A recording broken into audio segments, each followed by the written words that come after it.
Have you ever been completely alone in a house and heard something that did not belong there? Not a loud crash, not something obvious, just a faint shift of sound that makes you stop moving without even realizing why. A soft movement in another room, a weight settling where nothing should be. That strange sensation that something unseen is aware of you and is keeping pace as you move through the house. The idea of an intruder inside the place we trust most is frightening enough. But there is a deeper, more suffocating fear hiding beneath that thought. What if the intruder is not trying to get in and out? What if they are trying not to be discovered? What if they intend to live inside your home for as long as possible, sharing your space without your knowledge? This phenomenon is often referred to as frogging. The term has existed for decades, possibly centuries, but only recently has it become widely discussed. One reason is the explosion of home security technology. Our homes have never been more closely watched. If you look into it, you will find countless security recordings showing strangers descending from attics or emerging from crawl spaces in the middle of the night, quietly stealing food, using bathrooms, moving through homes while the owners sleep just feet away. Many of those discovered turn out to be homeless individuals searching for warmth and safety. But not every situation ends peacefully. Some reveal something far more disturbing. A person willing to live in someone else's home, unseen, for weeks, months, sometimes longer. I have never knowingly experienced frogging, at least not in the way it is usually described. But I did grow up next to neighbors whose presence made it feel as though our home was never entirely ours. This is something I have carried with me since childhood. I grew up in a large house set deep in the woods with my parents and my two younger sisters. My parents worked long hours, and when they had the chance, they would visit the only bar in town. Because of that, my sisters and I spent many afternoons and evenings at home, sometimes alone, sometimes with a babysitter. Most days passed without incident, quiet, uneventful, ordinary. But every now and then, we would hear something. A creak from a floor no one was standing on, a drawer sliding closed somewhere distant, the faint metallic click of a door latch. Each sound came from a different part of the house, never close enough to explain, never loud enough to confront. For a long time, my sisters and I believed we lived in a haunted house. Eventually, our parents discovered what was actually happening. Our neighbors had unsettled us from the very first day we moved in. Their house stood beside the tree line like a crooked watchtower, tall, narrow, and deeply wrong in ways that were difficult to describe. It looked less like a home and more like something assembled from leftover pieces. No boards aligned properly. The staircase had no railing. Sections of wall were patched with sheets of black plastic that fluttered in the wind.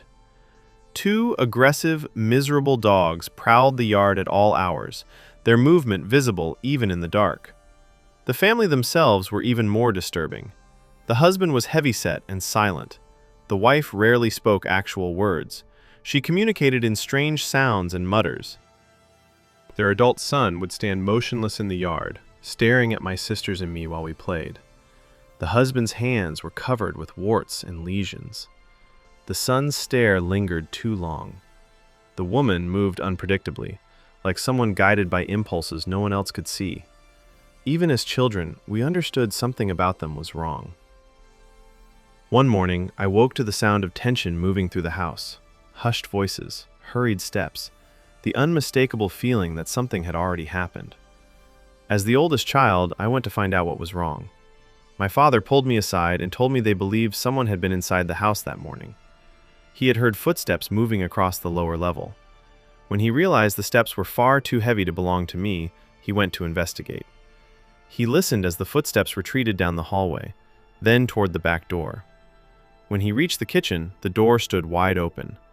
Looking out into the wooded yard, he saw a woman forcing her way through the overgrowth, moving directly toward the neighbor's house.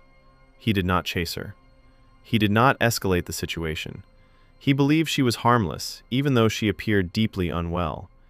We had seen her behave strangely in her own yard since the day we arrived. We had already come to believe she lived in a reality separate from ours. Maybe she was confused. Maybe she thought she was in her own home. Because my father chose not to make a scene, I formed a strange understanding as a child. I believed our neighbors drifted through our home like ghosts, tolerated as long as they did not touch us or take anything. Of course, that was not true. My father took home protection seriously. He owned firearms and believed in being prepared. Looking back, I think he simply did not want to escalate a situation involving someone mentally unstable. He treated it as a one-time incident. But a few weeks later, we woke to something that shattered that belief. In the mudroom, the main entrance to our home, sat a fully assembled children's playset. When my sisters and I saw it, we assumed our parents had bought it. When we showed it to them, the color drained from their faces. My father knelt and examined it. Each piece bore the bright branding from the toys included with children's fast food meals at the time. And as it happened, the man next door managed the local fast food restaurant. After that morning, everything changed.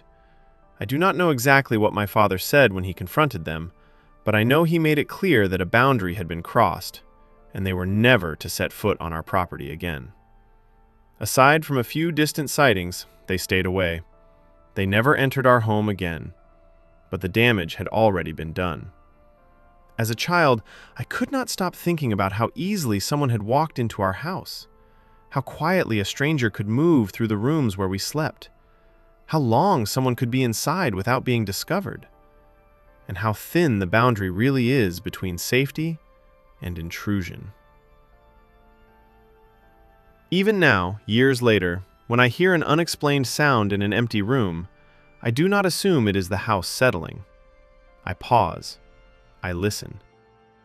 And for a moment, I remember how it felt to realize that the walls around you do not always keep the world out. Вот, адаптация под 11 Labs, Liam, обычная версия. Разделено на две логические части с плавным переходом. Интонации в скобках помогут сохранить атмосферу напряжения и естественность звучания. Part 1.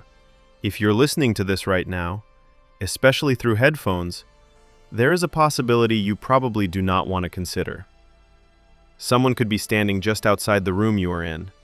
They could be in your hallway. They could be close enough to hear this voice. They might even be able to see you. And somewhere out there, at least one person hearing this is not actually alone, even if they believe they are. It is an uncomfortable thought. Most of us push it away the moment it appears. We tell ourselves our homes are secure, sealed, protected. We trust walls, locked doors, and routines to create a boundary between us and the outside world. But history offers moments that challenge that comfort in ways that are difficult to forget. In 1941, a man named Leonard Hale became the center of what is widely considered one of the earliest documented cases in the United States of someone secretly living inside another person's home. Hale was a transient man, unemployed and drifting from place to place. Years earlier, he had worked as a caretaker for a homeowner named Charles Whitaker in a quiet residential neighborhood outside Colorado Springs. After losing his job and falling into poverty, Hale returned to the property, not to seek help, not to announce himself, but to hide. Somehow, he gained access to a narrow crawl space above the ceiling and turned it into a shelter. For weeks, and possibly for months, he lived inside that attic without being detected. He moved only at night. When the house settled into silence and the lights went out, he would lower himself carefully into the rooms below. He took small amounts of food and water, never enough to be immediately noticed. He moved slowly, deliberately, avoiding anything that might give him away. Then he would retreat back into the darkness above the ceiling and remain there until the next night. Whitaker began to notice things that did not feel right. Food seemed to disappear faster than expected. He occasionally heard faint sounds overhead, soft shifting noises, light thuds, the suggestion of movement just beyond explanation. He assumed it was rodents, old boards, drafts moving through the structure. At one point, he even mentioned to neighbors that something in the ceiling kept making noise. He spoke about it casually, never imagining a man was living inches above him. Days turned into weeks. The sounds continued. The food continued to vanish. The house remained occupied by 2 lives instead of 1. Eventually, Whitaker discovered Hale. The confrontation that followed turned violent. Inside the home, Hale attacked him, beating and strangling him. After the killing, Hale did not flee. Instead, he climbed back into the attic crawl space and remained hidden while police arrived and searched the house. Officers moved through every room. They checked closets, windows, doors, and exterior entry points. They looked for signs of forced entry and searched for evidence of a break-in, but they never located the hidden crawl space. Above them, only inches away, Hale lay motionless in the darkness, silent, listening as investigators walked below his hiding place. He remained there for days. Without adequate food or water, he grew weak and disoriented. Eventually, he was discovered, exhausted, dehydrated, barely able to move. Newspapers later gave him a nickname referencing his ability to move unseen through the upper structure of the house.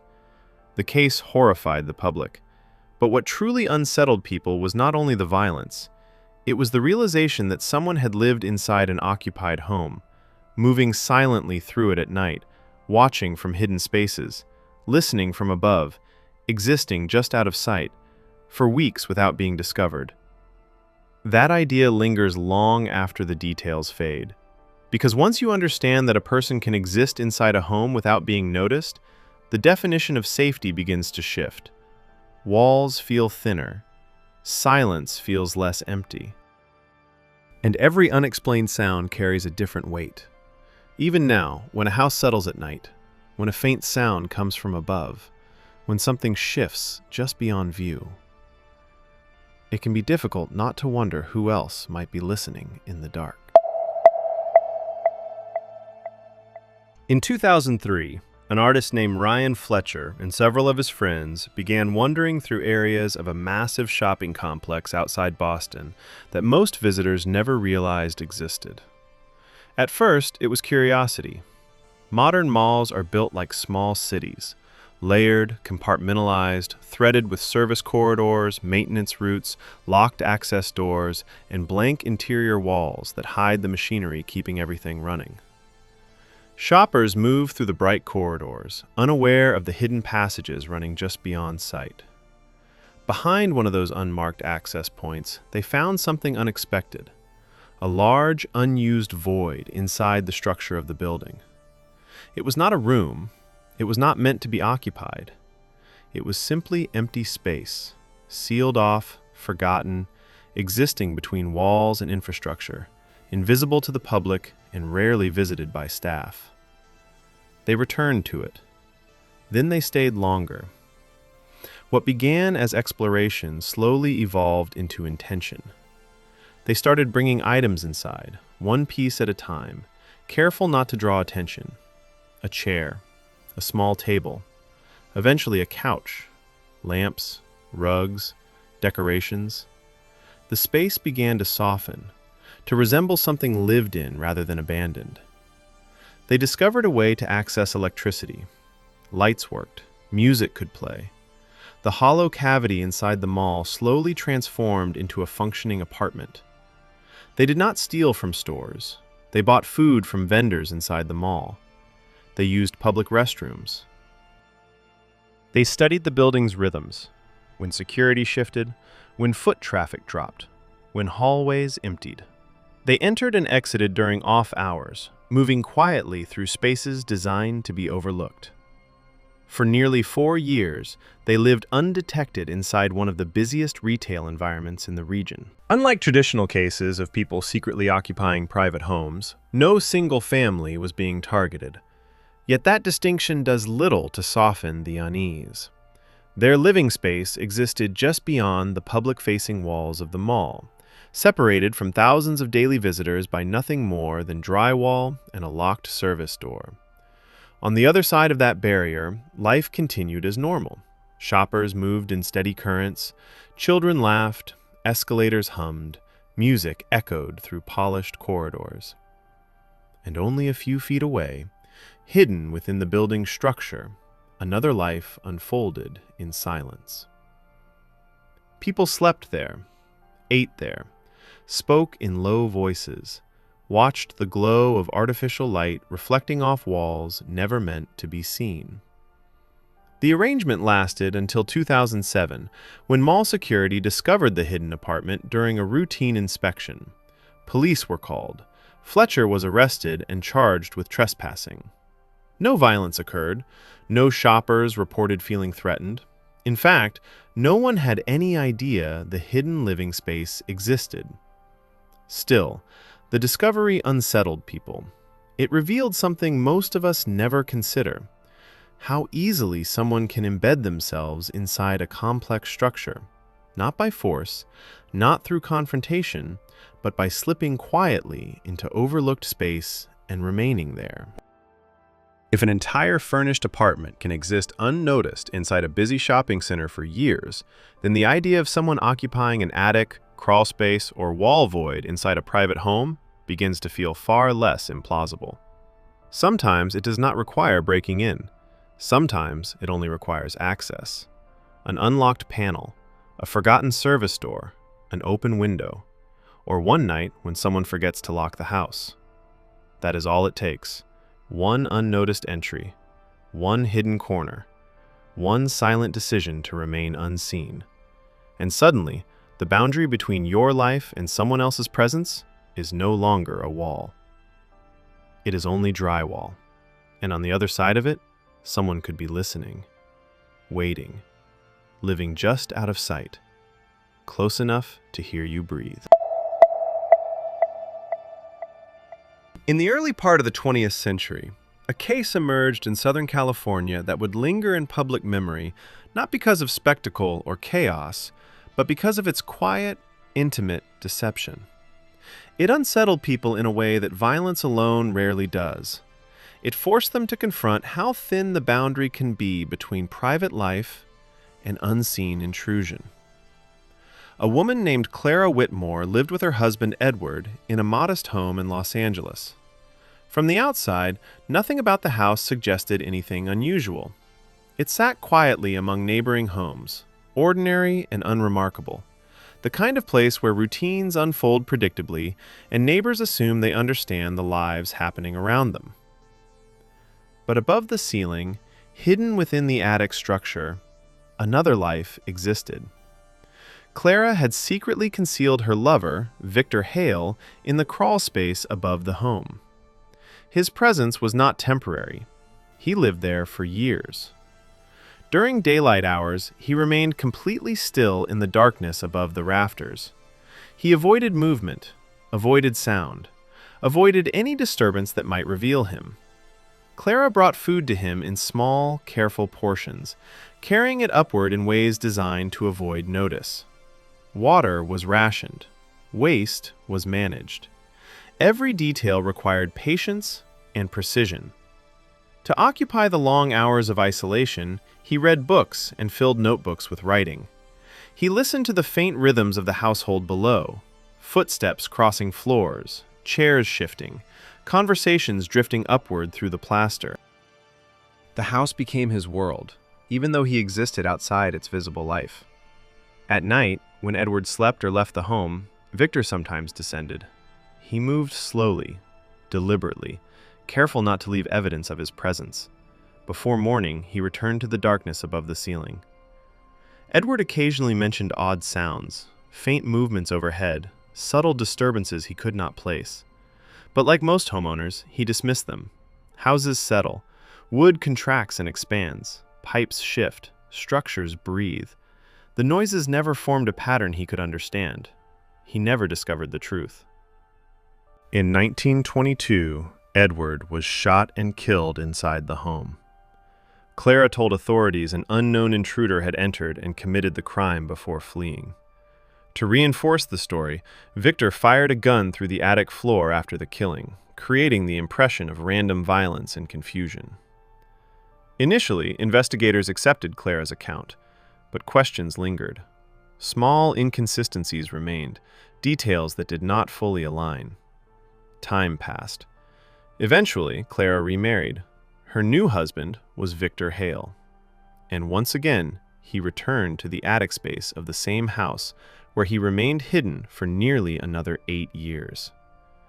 Neighbors occasionally reported strange sounds, soft movement overhead, faint disturbances, nothing anyone could fully explain. Authorities eventually investigated the property. When they discovered Victor's existence, he emerged from the attic pale, weakened, and disoriented after years of confinement in the dim, stagnant air above the home. The case shocked the public, not only because of the killing, but because of the quiet intimacy of the deception. For more than a decade, a man had lived inside that house, just overhead, listening to conversations, moving silently in the night, watching domestic life unfold from hidden darkness, present yet unseen, real yet unacknowledged.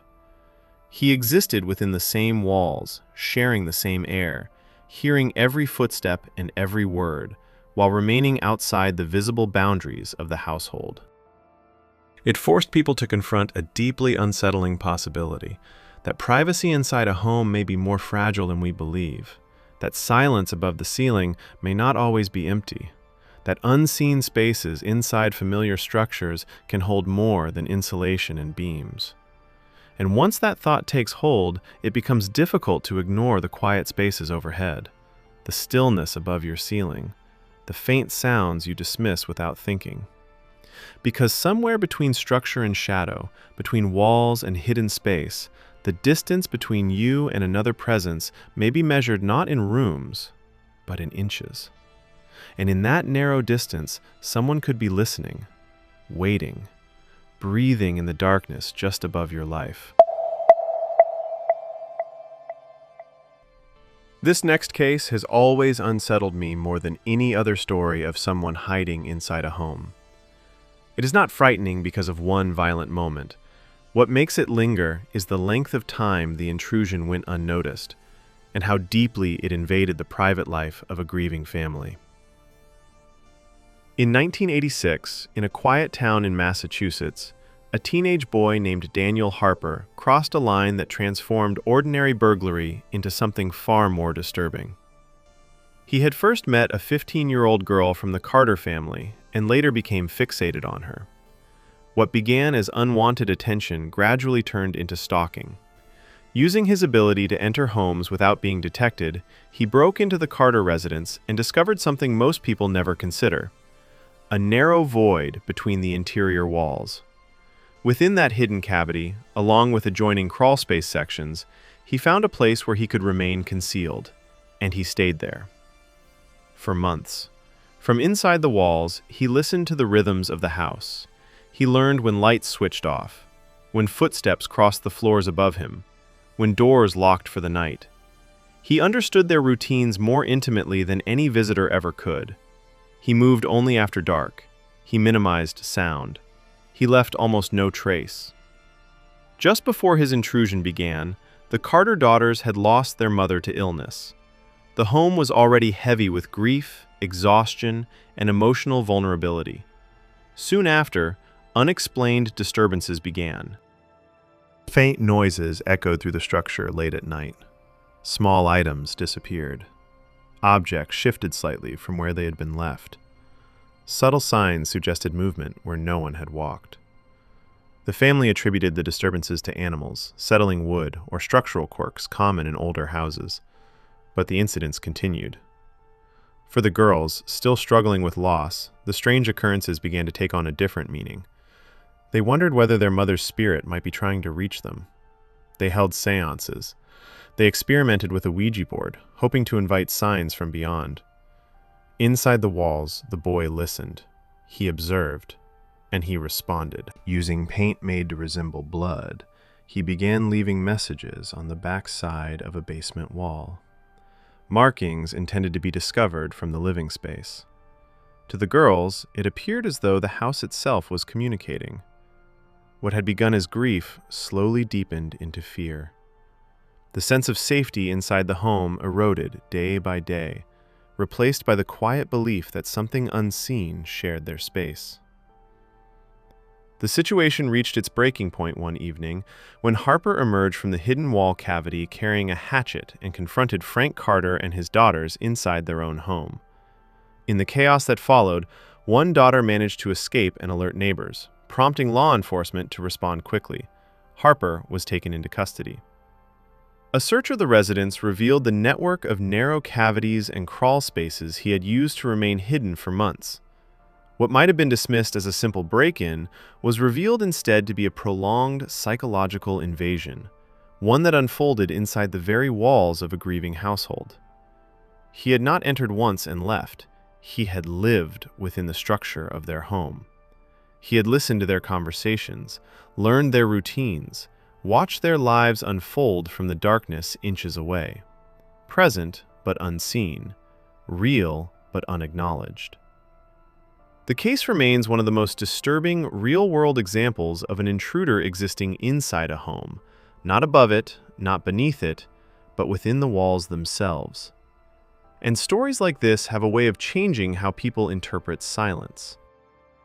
Because once you understand how easily someone can disappear into the unseen spaces of a house, the faint sounds you once ignored can begin to feel different. The creak above you at night, the soft shift inside the walls, the subtle noise that stops the moment you hold your breath. It becomes harder to assume those sounds are harmless, harder to believe the space around you is empty. Because sometimes, the distance between you and another presence is not measured in rooms, but in inches of drywall and the quiet darkness on the other side. The house where we lived sat alone on a gentle rise beyond a small rail town that looked frozen in another decade. It was the kind of place you might picture in an old American paperback, quiet, weathered, untouched by time. At night, if you stepped onto the porch and stood still, you heard almost nothing. Just wind brushing through tall grass, and somewhere far off, the low mechanical murmur of freight trains traveling through the dark. The land sloped away from the house in every direction. Beyond the yard, it flattened into wide fields and narrow strips of woods that seemed to stretch on forever. There were no close neighbors, no streetlights, no late-night traffic drifting past. After sunset, darkness settled around the property like it belonged there. Inside, though, everything felt normal, quiet, comfortable. During the day, nothing about the place seemed frightening. It was isolated, yes, but isolation alone did not feel threatening. For most of my childhood, it was simply home. It was not the first house I remember, but it was the one where we stayed the longest. My parents bought it when my brother and I were still in elementary school, the kind of property they had always dreamed about. It also placed my father closer to a major job opportunity. Once the papers were signed, life moved quickly. Dad went straight to work. My brother and I spent every free hour exploring the land. My mother filled the house with warmth and small touches that made it feel beautiful and lived in. We purchased the property from a man who had lived there alone. I met him only once or twice. He seemed polite and unremarkable. Thinning hair, narrow shoulders, a polo shirt tucked neatly into pressed slacks. He told my parents he was relocating for work and taking advantage of the housing market. While the deal moved forward, he walked them through upgrades he had made to the place. Then, one day, the house was ours. He left. I never saw him again. I remember thinking he did not appear to own much, or perhaps he had already moved most of his belongings out. Everything about the transaction felt ordinary. Nothing strange in the yard, nothing strange inside. Our new life unfolded quietly. But every so often, my mother mentioned something she heard after the rest of us were asleep. She described a dull, metallic tapping. Slow, hollow, rhythmic, but irregular. Not loud, not frantic, just steady, spaced knocks that seemed to come from somewhere beneath their bedroom, beneath the house itself.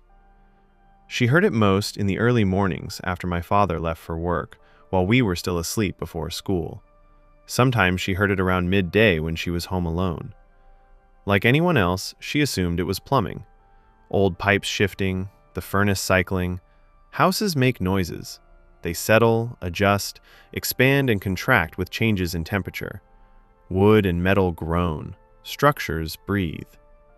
But she insisted this sound was different. It was not a bang, not a creak, not a groan. It sounded like metal striking metal, and it came from deep below. Not beneath the flooring, not inside the crawl space. Deeper, as if it rose from the earth itself.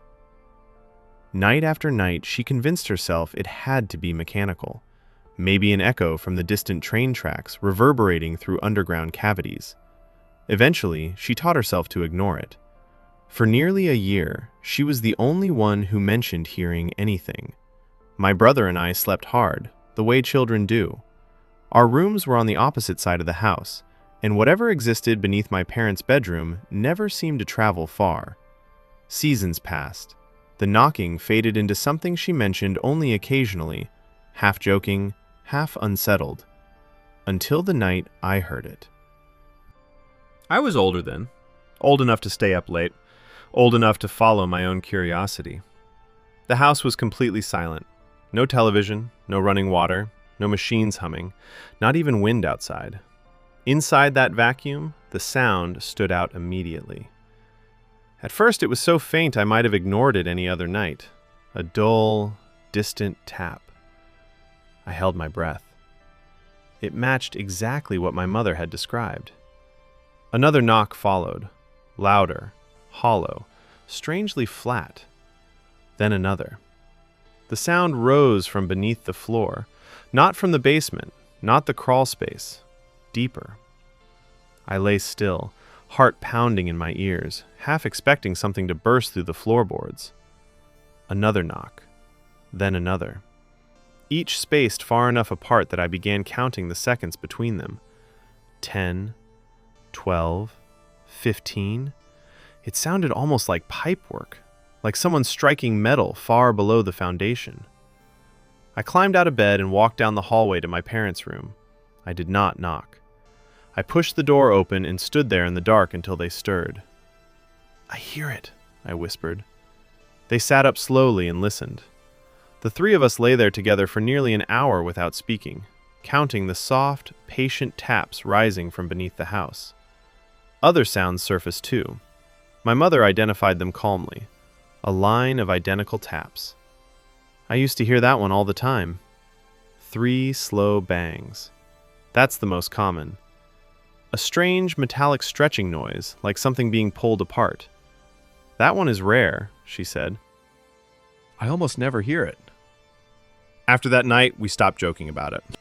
Over the next months, other things began happening. Footsteps.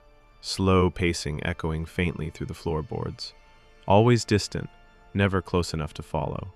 Something sliding softly against wood. A dry cough that belonged to no one. Sometimes a sudden sneeze, sharp and startling in the stillness. Each time, whoever heard it assumed it was someone else. My brother thought it was me. I thought it was my parents. They thought it was one of us. Only when we began hearing things while completely alone did our assumptions start to unravel. One afternoon I was home by myself when I heard metal clanging below, followed by a pause, then a grunt, then more clanging, like someone working beneath my feet. My mother had her own experience while folding laundry. She heard footsteps crossing the office floor above her, slow, careful steps moving through the house. She called my name. No answer. She called my brother. Nothing. The footsteps moved down the hallway, paused, then faded away. That evening, when she told us, nobody spoke.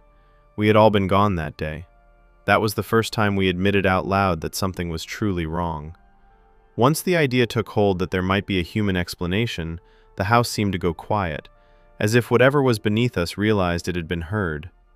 By afternoon, we were banging pots near vents, blasting music, shouting that whoever was making noise needed to stop. We decided to fight noise with noise. The changes that followed were subtle.